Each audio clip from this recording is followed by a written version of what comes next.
espalha o teu amor, fala pra todo mundo do caminho interior. Ó guia, vem das estrelas, espalha o teu amor, fala pra todo mundo do caminho interior. Bem-aventurado quem a verdade aprendeu a amar, em uma só voz somos todos a cantar. Ó guia, vem das estrelas, espalha o teu amor, fala pra todo mundo de Jesus o Salvador. Ó guia, vem das estrelas, espalha o teu amor, fala pra todo mundo do caminho interior.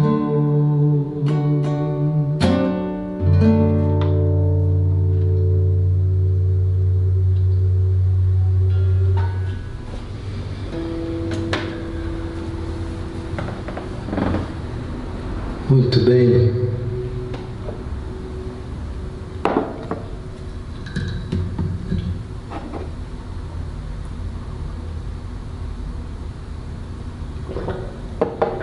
Hoje nós vamos falar um pouco mais sobre o caminho.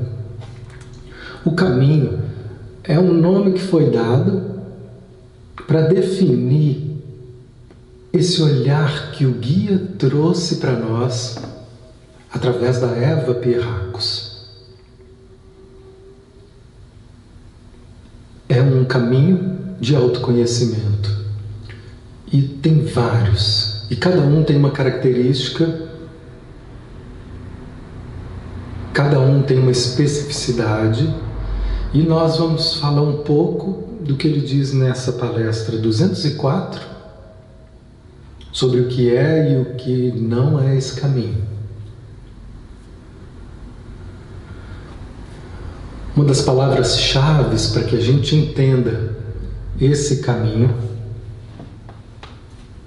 é a palavra honestidade.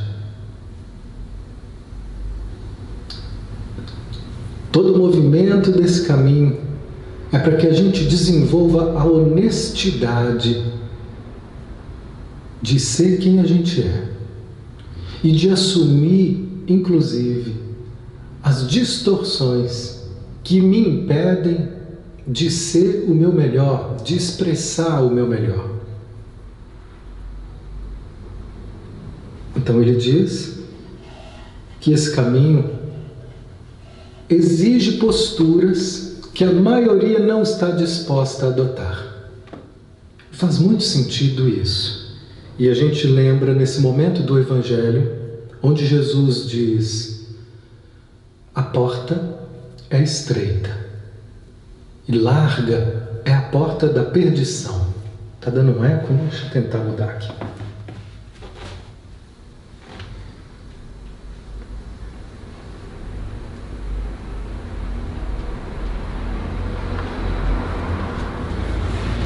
Esse melhora? Melhora, né? Larga é a porta da perdição. Ou seja, é muito fácil a gente se perder. É muito fácil a gente se perder nos estímulos que o mundo traz para nós. Estímulos de que o ideal é ser o que o mercado pede. O ideal é mostrar para o mundo o que o mundo diz que é bom. que o ideal é ter, que o ideal é parecer ser. A imagem para o mundo é tudo. E hoje em dia a gente está se relacionando com imagens, né? Mais do que nunca, o contato, a presença ficou limitada e hoje a gente está se relacionando com imagens.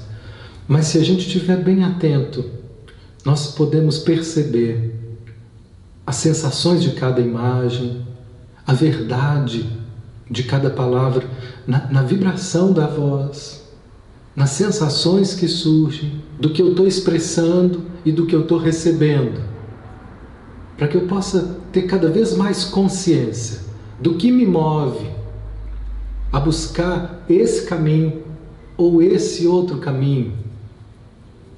Tem para tudo, gente. Cada janelinha dessas aí tem um assunto, tem um convite, né? Cada palavra que você digitar no Google com interesse, ele vai abrir 1000 possibilidades, milhares, bilhares de possibilidades de caminhos de aprendizado. Com o que eu estou me sintonizando?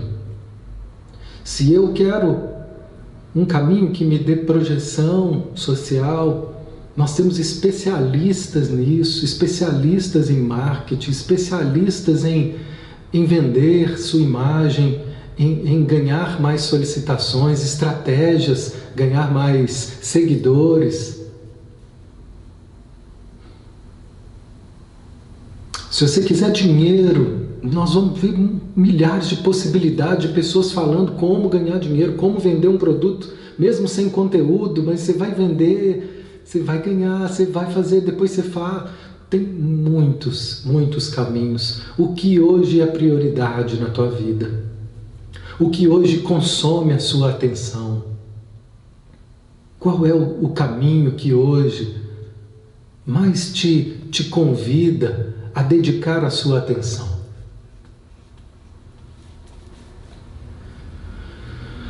E é curioso que, por mais que possamos estar firmes em um propósito em um determinado momento, como é fácil, ao longo da caminhada, sem perceber, começarmos a sermos captados por outras coisas que parecem melhores, por outras coisas que parecem me trazer mais vantagens, e quando eu vejo, eu estou abrindo mão daquilo que era sagrado para mim, que me preenchia, para poder me dedicar a algo que está me trazendo, às vezes, aquela sensação de constante tensão, de constante ansiedade, aquela sensação de perdição. Qual é a pior perdição do que a gente se perder de nós mesmos, do que a gente perder de vista a nossa leveza? O caminho que hoje você está se dedicando, ele te traz leveza? Ou ele te traz mais pressão e mais ansiedade? E às vezes o problema é o caminho, porque ele vai te estimular a viver distorções. Outras vezes o problema nem é o caminho, mas é o jeito de caminhar. É como que eu estou lidando com isso. É como que eu estou ouvindo essas palavras. É a pressão que eu estou me impondo de ter que dar conta, de estar num lugar que eu ainda não estou. Eu acho que hoje, talvez esse seja o ponto que mais nos faça sofrer. Querer ser o que nós não somos. Querer estar num lugar que nós não estamos. Uma vez uma pessoa me trouxe um sonho maravilhoso. Os sonhos, eles são placas a nos indicar os caminhos. Se a gente souber ler, né? Tem que fazer o cursinho da BH Trans para você entender as placas, para quando você estiver dirigindo elas aparecerem, você captar. Ó, curva acentuada à esquerda. Então deixa eu reduzir. Entendi essa placa. E os sonhos nem sempre a gente entende. E não tem fórmula para se entender um sonho antes, não, gente. Sabe aquele dicionário de sonho que isso é aquilo, que isso é aquilo outro? Isso funciona para raríssimas exceções de símbolos que são muito genéricos, né, que podem dar a entender como um sol, né? O sol é um símbolo, um arquétipo universal, mas que pode estar, né, trazendo um significado mais comum, mas a maioria das situações que aparecem nos sonhos, elas são muito próprias. E cada um, então, vai precisar compreender que sinais são esses que podem nos indicar se eu estou no caminho, se eu estou me afastando de um caminho, entendendo que, no fundo, todos os caminhos, mesmo aqueles distorcidos, eles vão nos levar para nós mesmos. Mesmo aqueles que vão fazer com que a gente quebre a cara, ainda assim, é importante viver isso, para que então eu possa, de vez, me desfazer de determinadas ilusões.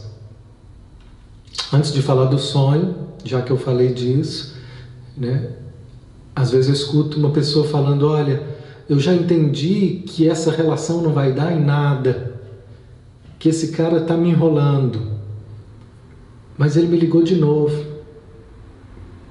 Aí a pessoa fala isso, às vezes esperando que eu dê força para ela não aceitar o convite. Mas o que está pulsando dentro dela, às vezes, é justamente o contrário. Eu ainda preciso aceitar esse convite.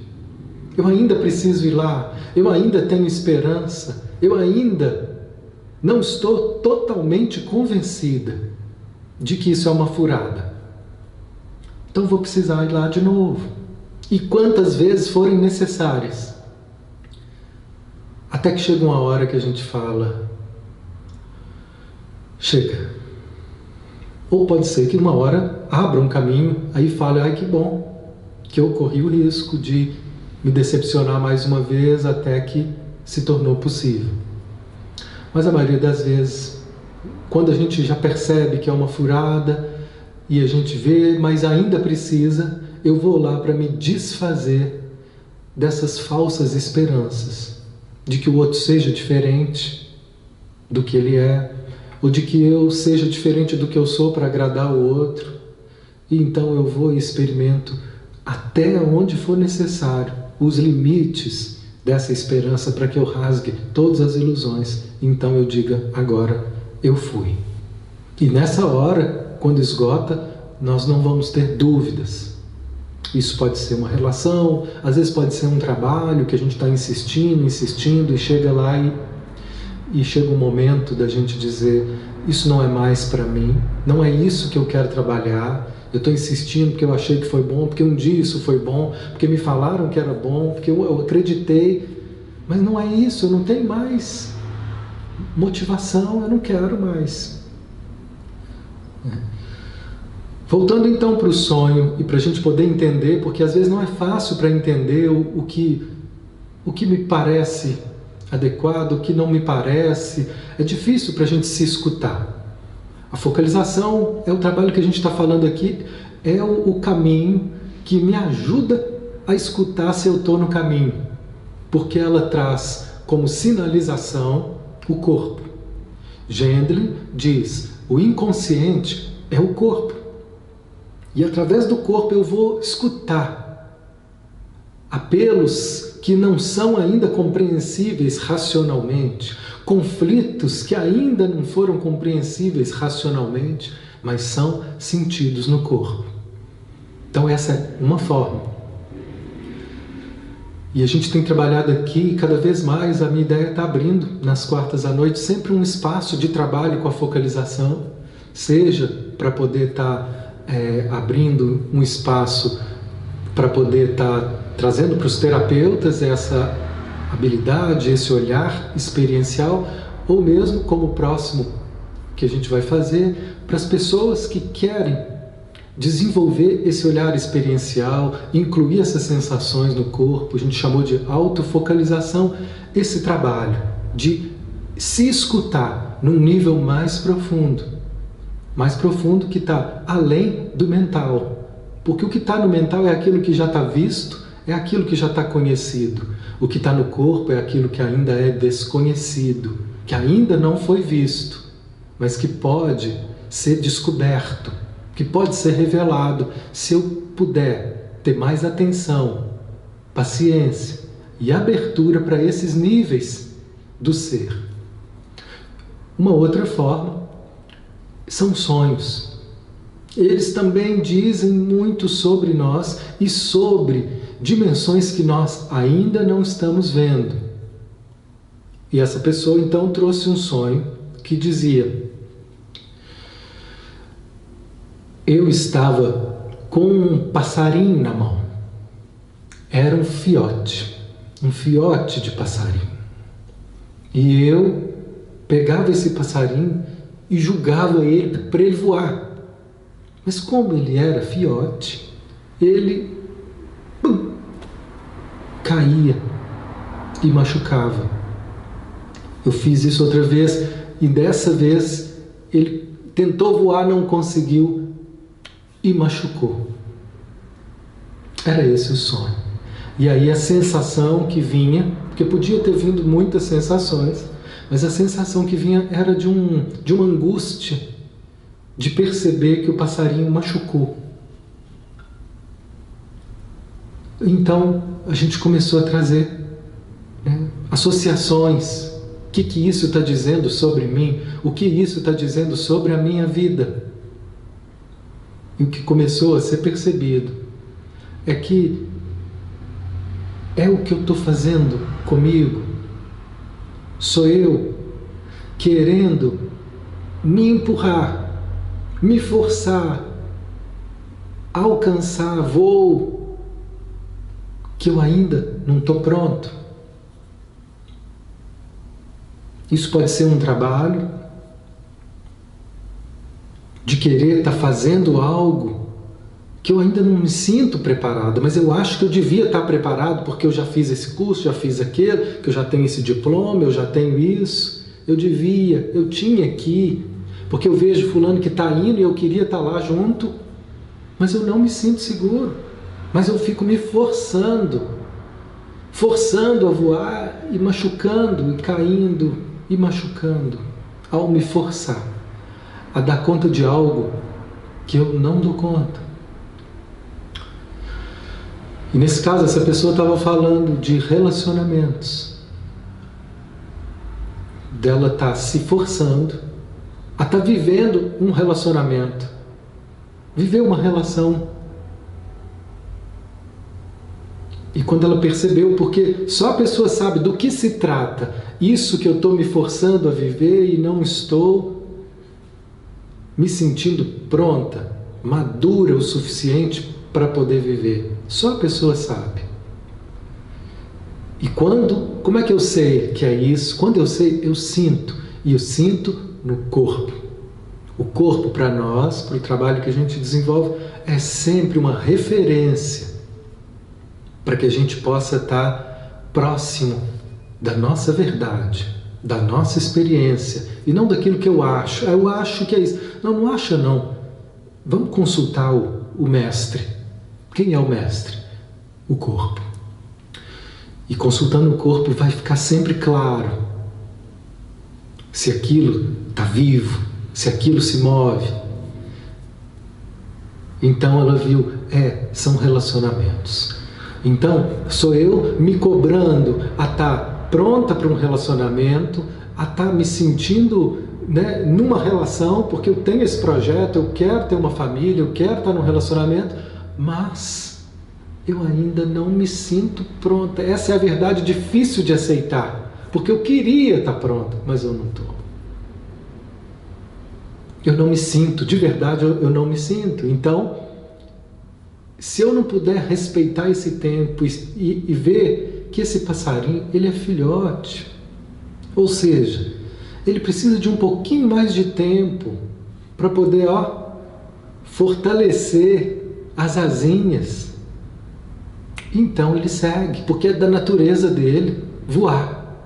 Ele vai, é só mais um pouquinho, espera só mais um pouquinho. E às vezes eu brinco com os alunos, brinco com meus sobrinhos. Quem é que sabe esperar? Essa é uma sabedoria maravilhosa, que nós vamos fazer um curso aprendendo a esperar. Mas eu tenho que matricular nele também. E eu quero dizer que aquilo que eu falo, gente, é aquilo que eu estou aprendendo. Eu preciso sempre lembrar, né, a todos disso. Não é aquilo que eu sei, é aquilo que eu estou aprendendo. Então nós estamos aprendendo a esperar o tempo da vida, a esperar o nosso tempo, esperar os movimentos da alma. Eles não são tão rápidos quanto os movimentos da mente, que quer porque quer, que acha que porque eu quero eu já devia estar conseguindo, eu já devia estar vivendo. E então essa pessoa falou, o que está acontecendo é isso. Acaba que eu conheço, né, uma pessoa, e aí quando essa pessoa chega na minha vida, eu dou um jeito de pôr para correr. Né? Não adianta parecer a pessoa certa se eu não estou, né, nesse momento, em condição de valorizar. Não vai ser a pessoa certa. Porque eu não estou ainda em condição aberta o suficiente, decidida o suficiente a me entregar a tudo que uma relação exige. E relação exige entrega, para que a gente desfrute da plena potencialidade de um relacionamento. Ele nos pede entrega. E esse é o risco, esse é o preço, que às vezes a gente não está disposto a assumir. Então, ou a gente acaba vivendo uma relação insatisfatória, ou às vezes a gente acaba pondo para correr as pessoas, ou correndo delas, porque eu não estou ainda disposta a pagar o preço de me expor ao outro, de me abrir para o outro, de me permitir ser vista, ser visto do jeito que eu sou. Então esse sonho trouxe uma informação para ela: olha, você está se apressando, você está se machucando com a sua pressa, com a sua cobrança de estar pronto antes da hora. E assim então a gente vai reduzindo a marcha. Se eu puder confiar nessas mensagens, se eu puder, o Jung falava assim que sonhos são cartas que chegam desse centro divino, do self, que manda uma carta para o ego, que ele fica aqui achando que está no comando, aí vem o centro divino só para te orientar, só para te falar que você tá na direção errada, que o que eu quero aqui é que a gente vá, porque eu sei o que vai te realizar.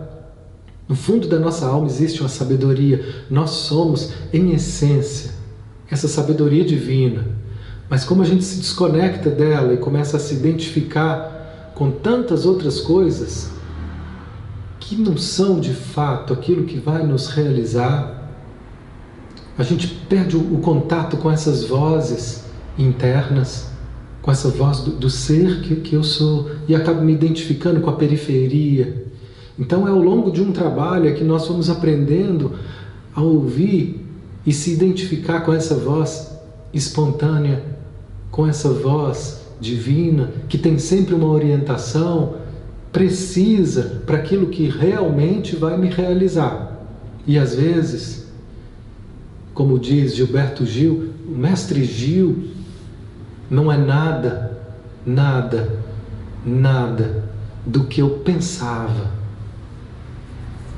Naquela música ele termina essa música: se eu quiser falar com Deus, tem que ficar a sós, tem que apagar a luz, tem que afrouxar os nós.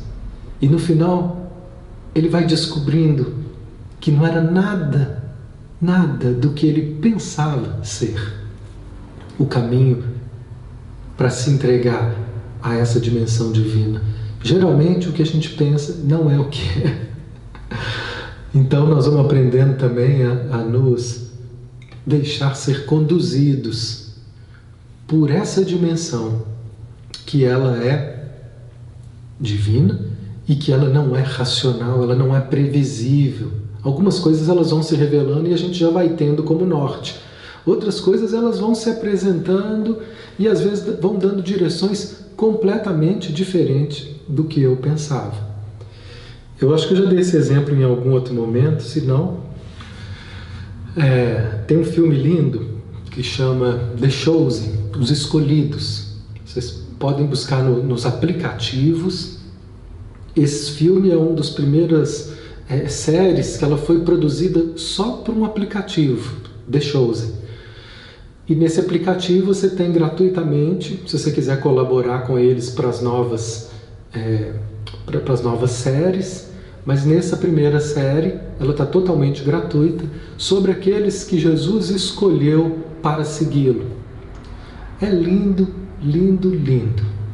Bem fiel às Escrituras, vai cada hora passando o episódio de um escolhido. Eu me emocionei com todos. E depois que ele já tinha escolhido vários e já tinha uma turminha, e ele seguiu com eles e disse: nós vamos para Samaria. E já estavam reunidos, e Mateus já estava com eles. E Mateus era um cara muito culto, era um cara que tinha uma capacidade, né, para ter sido ali cobrador de impostos. Ele não tinha calculadora, você imagina a cabeça dele de fazer contas. Era um exímio contabilista. E nessa habilidade dele, ele falou: ô Senhor Jesus, negócio é o seguinte, estou fazendo as contas aqui, você está indo para uma direção, e que se a gente for por ali, nós vamos economizar tempo, nós vamos gastar menos alimentos, porque de acordo aqui com as minhas contas, aqui por ali vai ser muito mais rápido para chegar no destino. E aí Jesus parou, isso já era a segunda vez que alguém parava ele para dizer: ô mestre, de lá nós vamos para onde mesmo?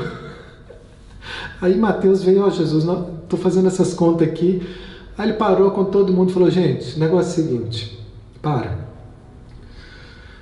aqui, confia em mim, deixa que eu estou no comando, eu vou seguir, me segue. Confia em mim. Se eu tiver que parar o tempo todo para explicar para vocês por que eu quero ir por aqui, por que eu preciso passar lá, nós não vamos chegar nunca. Se eu for explicar para vocês racionalmente cada passo que eu sinto que preciso dar, nós vamos atrasar demais. Então vamos em frente. E aí eles foram. E eu vejo que talvez é nessa mesma dinâmica que às vezes a gente precisa ter essa entrega para seguir essa sabedoria interna. Vamos fazer uma analogia de Jesus como o Cristo em nós. A dimensão sábia, a dimensão que ela é capaz de cicatrizar as feridas. Existe uma sabedoria, uma inteligência, um princípio organizador, um princípio direcionador. Assim como existe no broto da batata um princípio que direciona aquele brotinho para ir em direção à luz, quando ela nasce num lugar mais escuro, tem uma inteligência que não é racional. Em nós, a gente pode dar um nome que quiser, são vários nomes. É a força do Espírito, é o eu divino, é o eu superior, é o Cristo interno. E às vezes a gente vai se envolvendo tanto com a vida que a gente começa a achar que isso é bobagem, que isso não existe, que isso é fantasia. E a gente... Quem já viveu pode se desconectar dessa dimensão. E quem não viveu, às vezes deixa de acreditar que isso é possível. Que é possível a gente se deixar ser guiados por essa consciência divina em nós. Esse é o objetivo fundamental do caminho que o guia nos apresenta em cada uma dessas palestras. Esse é o fundamento essencial, despertar em nós essa consciência divina, de forma que eu possa cada vez mais me deixando ser absorvido por ela, me entregando a ela com a plena confiança de que, mesmo que eu não entenda racionalmente, eu estou sendo bem guiado. E como isso é difícil, porque nós temos muitos medos, faz parte do trabalho, ele diz como um objetivo secundário, mas essencial, porque não tem ninguém aqui que esteja liberado desse trabalho. Faz parte do trabalho a gente se haver com tudo aquilo que trava esse movimento, que nos afasta desse movimento de entrega a essa força maior. Aí é que entra a especificidade desse trabalho, que não é como vários outros trabalhos que existem, de estar despertando a força espiritual através da meditação, através de vários outros caminhos que têm a sua legitimidade, que têm sua relevância. Mas aqui, esse caminho espiritual que está sendo proposto, ele tem uma particularidade. Aqui, só há legitimidade na nossa caminhada se eu puder incluir todas as dimensões da nossa personalidade. O que se faz em muitos caminhos espirituais e religiosos é uma ânsia para se chegar nesse estado espiritual, negando tudo aquilo que não parece divino, que não parece crístico, negando tudo aquilo que me trai. Jesus acolheu até Judas. Nós precisamos acolher também as partes em nós que nos traem e compreender suas razões, para que elas possam, de fato, ser convertidas, serem dissolvidas de suas motivações doentias e destrutivas, para que possam aderir. E como que isso é feito? Através de um trabalho de consciência, de percepção, de acolhimento. Então, toda essa caminhada rumo ao despertar dessa dimensão espiritual em nós, ela essencialmente inclui o trabalho com todas as partes da nossa personalidade que estão em desacordo com isso. E isso poucos estão dispostos a fazer. A gente vê muita hipocrisia nos meios religiosos e hoje a gente vem vendo assim muito descrédito, né, em vários caminhos espiritualistas. Tem vezes que eu fico escutando muitas coisas assim na internet e vejo pessoas que eu considero assim admiráveis, e é tão comum ver hoje em dia assim um certo ateísmo ou uma distorção de um fanatismo, né, e de uma religiosidade cega, fanática, distorcida e hipócrita, ou então de um ateísmo, de que porque eu não consigo acreditar nisso, eu não consigo ver nisso, então isso passa a ser descartado, isso não existe. E eu tiro de cena essa possibilidade de estar em comunhão com essa força espiritual. Justamente porque a gente vê tanta distorção nesses caminhos, é tão comum a gente ver, né, a maioria desses que se auto-intitulam gurus, mestres, esses grandes líderes espirituais, quando a gente vai ver nos bastidores, puxa vida, cada história, né? Cada distorção, porque foram desenvolvendo, às vezes, de fato, potencialidades, capacidades, conexões, mas não foram acolhendo na mesma proporção as partes que estavam ali, mirradas, cambotas, imaturas. Isso foi sendo colocado de lado e aquilo que é reprimido vai ganhando força e uma hora isso toma o controle em forma de ambições, em forma de uma sexualidade, né, pervertida. E a gente vê então abusos sexuais, abusos de poder, manipulações, e vai levando então muita gente ao descrédito. Eu tive uma experiência muito forte, né, aos meus 20 anos, foi uma pessoa que eu me conectei, assim, que teve uma influência muito bonita na minha vida. Ele me trouxe muitas coisas que eu tenho hoje, me ensinou a trabalhar com grupos, me ensinou a trabalhar com energias, com meditação. Aprendi muito com essa pessoa. E me envolvi, assim, eu pulei de cabeça. E eu sou muito intenso em tudo aquilo que eu faço, tenho uma forma muito apaixonada de lidar com esse caminho, com esse trabalho. Na verdade, eu vejo o meu trabalho como uma extensão dessa dimensão espiritual. Não separo muitas coisas. O meu supervisor, Escípio da Cunha Lobo, querido Escípio, foi um grande mestre da minha vida, um professor com coração de ouro. E ele falava para mim assim: Mateus, a psicologia para mim é um sacerdócio. E eu vibro nessa mesma sintonia. Falo dele, eu sempre me emociono, como agora.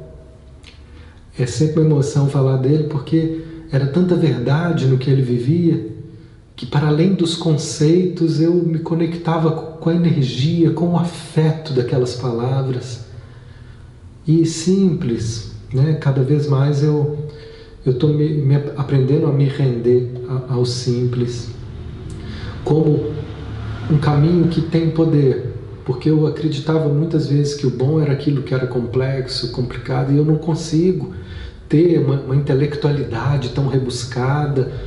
Eu morro de admiração, às vezes de inveja, de palestrantes que eu vejo citar os números certinho, não, porque tantos por cento, não, em 1000 tantos e tal, no livro tal, capítulo tal. Gente, não gravo nada aqui. Então, é uma simplicidade que ele oferecia ali e que eu me conectei de uma forma a também estar me permitindo expressar de um jeito simples. Às vezes as pessoas falam comigo: Mateus, eu gosto de te ouvir. Tem 2 pessoas que gostam mais de me ouvir. As primeiras são as que dizem assim: eu gosto de te ouvir porque você consegue trazer os assuntos que às vezes são difíceis de entender com simplicidade. E eu gosto dessa simplicidade, porque isso me atende. E na verdade é porque eu só sei, né, ir para esse simples. Quando eu começo a ver textos muito rebuscados, minha mente começa a embaralhar toda. Então, essas são as primeiras pessoas. E as outras pessoas que gostam de me ouvir são aquelas que têm insônia, não conseguem dormir e estão trocando o remédio pelas palestras, e aí elas põem lá, e dorme. E falam: Mateus, te ouvi essa semana, dormi, foi ótimo. Porque a voz tem uma suavidade que vai, quando eu vejo eu dormi. Então, mas eu estava falando antes do Escípio, que me dizia desse sacerdócio, dessa entrega, né, espiritualista em tudo, né, de ver o espiritual em cada movimento, de ver o espiritual aqui, né, nessas lives. Né, a oficina é uma clínica, é um núcleo terapêutico, e que eu tenho, né, aprendido a valorizar isso. Eu acho que os profissionais que trabalham aqui há tanto tempo precisam de ser mais valorizados. Eu estou aprendendo também a pôr valor naquilo que eu faço aqui. Quando eu fui vendo outras pessoas fazendo às vezes o que eu fazia, né, do seu jeito, com a sua linguagem, mas que eu tinha algo e não sabia pôr valor nisso, eu percebi que isso também estava, né, sendo desonesto comigo. Então eu estou aprendendo a fazer isso, a assumir a oficina como um núcleo, né, terapêutico e profissionalizando cada vez mais aquilo que a gente faz, mas ao mesmo tempo não deixa de ser um templo. Aqui, para mim, esse espaço, esse salãozinho, seja nessa casa ou em qualquer casa que a gente habitava, quem entra aqui fala, não, é uma energia, que é o cuidado que a gente tem com cada detalhe aqui, é como um templo. Então, unir essas duas dimensões, material e espiritual, né, em harmonia, é um grande desafio. Unir o marketing, a necessidade de se apresentar para o mundo, seja aqui na internet ou qualquer outro lugar, mas sem perder a sua natureza, a sua originalidade, né, a sua identidade, é um desafio. Durante muito tempo, o preconceito que eu tinha com o Instagram, falava, quem está no Instagram ou quer aparecer ou quer vender alguma coisa. Não é possível, gente, esse negócio... Eu fiquei criticando isso anos. O ano passado é que, por insistência da minha esposa, a oficina abriu o Instagram, a gente foi pôr nos áudios no YouTube, porque o pessoal ia pedindo, primeiro só os áudios, até eu mostrar a cara, tem pouco tempo. Eu fui então desenvolvendo para que a gente possa estar unindo. Né? Uma palavra do guia que eu acho linda, não existe caminho material, caminho espiritual que não inclua a vida material. O verdadeiro caminho espiritual, ele inclui a vida material. Com tudo, com o dinheiro, com, né, as apresentações. Mas eu estava dizendo desse cara que me inspirou muito e foi muito importante, que eu pulei de cabeça para aprender com ele muitas e muitas coisas. Mas em determinado momento eu fui vendo que muito daquilo que ele falava não era o que ele vivia. Ele falava como se ele já estivesse num lugar superado tudo aquilo. E quando eu vi que aquilo não era real, que ele não tinha superado, que ele estava aprendendo, que ele tinha carência igual eu, que ele tinha insegurança igual eu, que ele estava ali manipulando umas coisas, eu falei, meu Deus do céu, gente, meu chão abriu, foi uma decepção, que eu ruiu tudo, eu fiquei por um tempo assim, muito abalado, fui tendo ajudas para poder, né, terapêuticas, para ir lidando com aquilo. E eu lembro de encontrar um médium, um amigo meu, e quando eu contei para ele, ele olhou e disse assim, puxa, Mateus, as pessoas que eu vejo que passam por experiências como essa, às vezes demoram umas 3 vidas para poder voltar a se abrir para um caminho espiritual. Ou seja, é comum, diante dessas decepções que a gente vive, seja com as nossas religiões, os líderes religiosos, o que a gente vê aí na mídia, são tantas decepções com o humano que ainda não está preparado para poder estar de fato assumindo aquele cargo de liderança. Ele tem características, mas ainda tem muito trabalho que ele deixou de fazer com a personalidade dele e deu margem então para poder apresentar posturas que machucam, que ferem, que enganam e que geram tanto dissabor, tanta dor, que passa-se então a julgar tudo numa lata de lixo. E aí, quanto tempo depois, quanto tempo que a gente vai precisar para poder se abrir de novo para a possibilidade de ver a legitimidade de um caminho espiritual? Foram feitas tantas guerras em nome do Cristo. Até hoje é tanta coisa absurda que se diz em nome dele, que é difícil para muita gente ver a legitimidade, a beleza desses ensinamentos. Então, seja como for, em qualquer caminho que se tiver, ele só vai ser completo, qualquer religião, se a gente puder incluir essa parte em nós que ainda trai, que ainda não é capaz, e que nós possamos ter paciência conosco para saber que, por mais que eu até possa ser capaz de perceber, eu ainda preciso de um tempo para poder, de fato, soltar esses aspectos. Porque, para muitos de nós, o que nos mantém presos a alguns aspectos negativos é que, de alguma forma, esses aspectos podem estar dizendo de algo que é uma identificação com a minha família, de algo que é formador da minha identidade. Eu tinha uma pessoa que ele dizia assim: na minha família, ser bravo é uma virtude. Ser grosseiro, dar aquelas respostas assim que eu sei... Depois a gente contava, as pessoas contavam umas para as outras. Aí eu falei com ela, eu falei assim com ela. Aí aquilo ali era uma aprovação, era um orgulho, e que quem era assim fazia parte.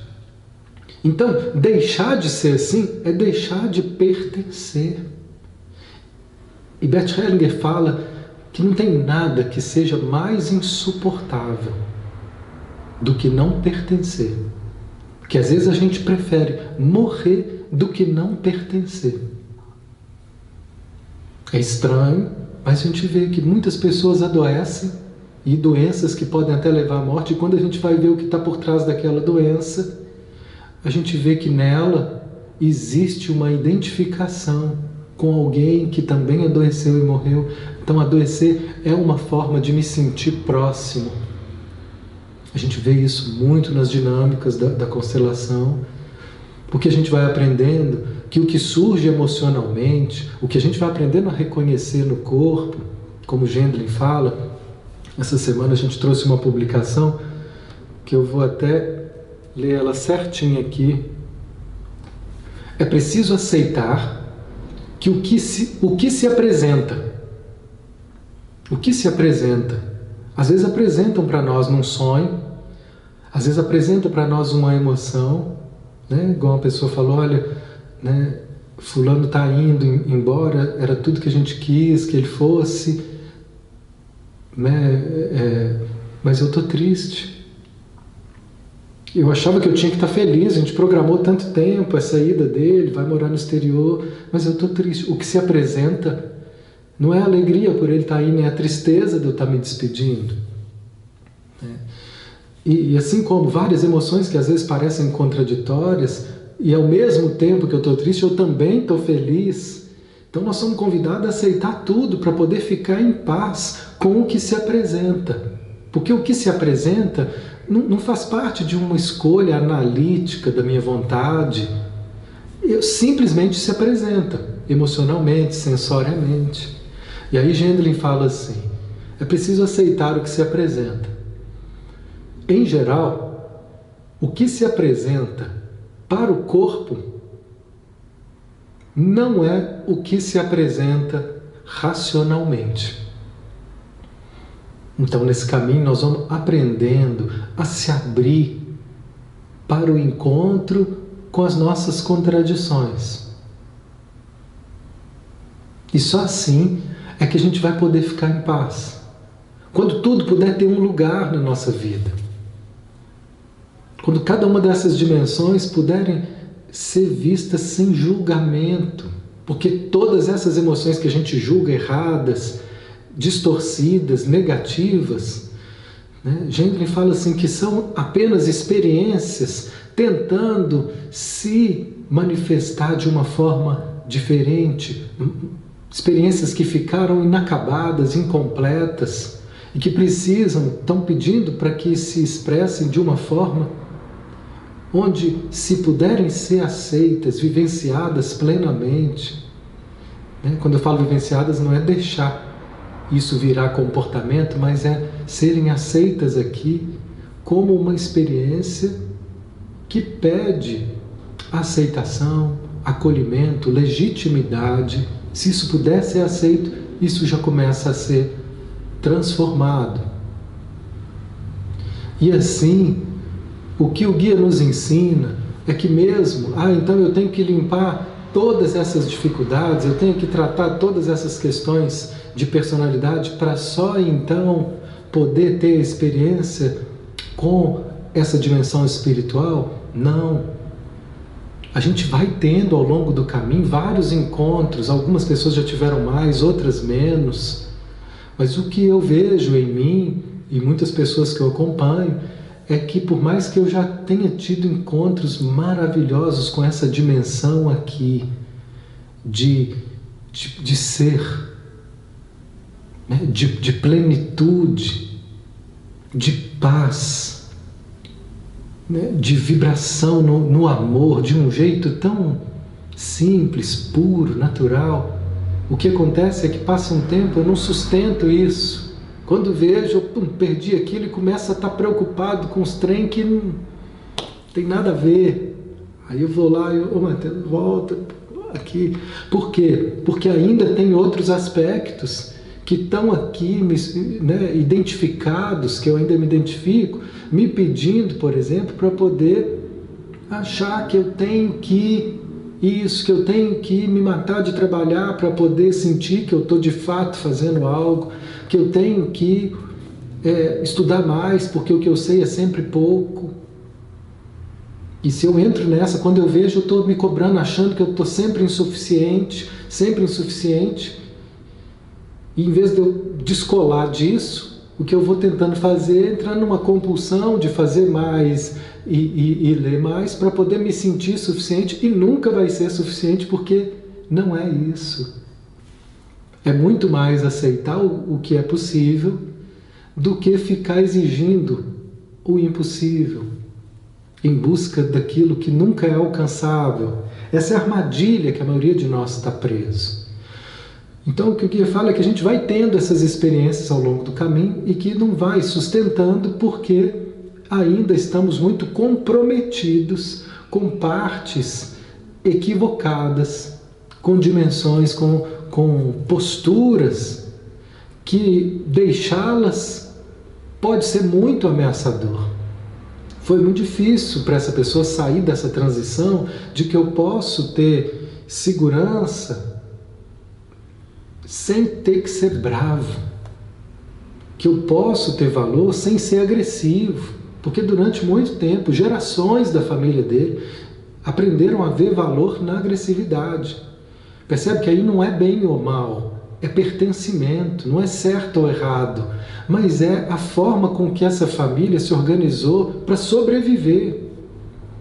E foi importante para alguém lá no passado ter sido assim, porque assim ele fez essa família sobreviver.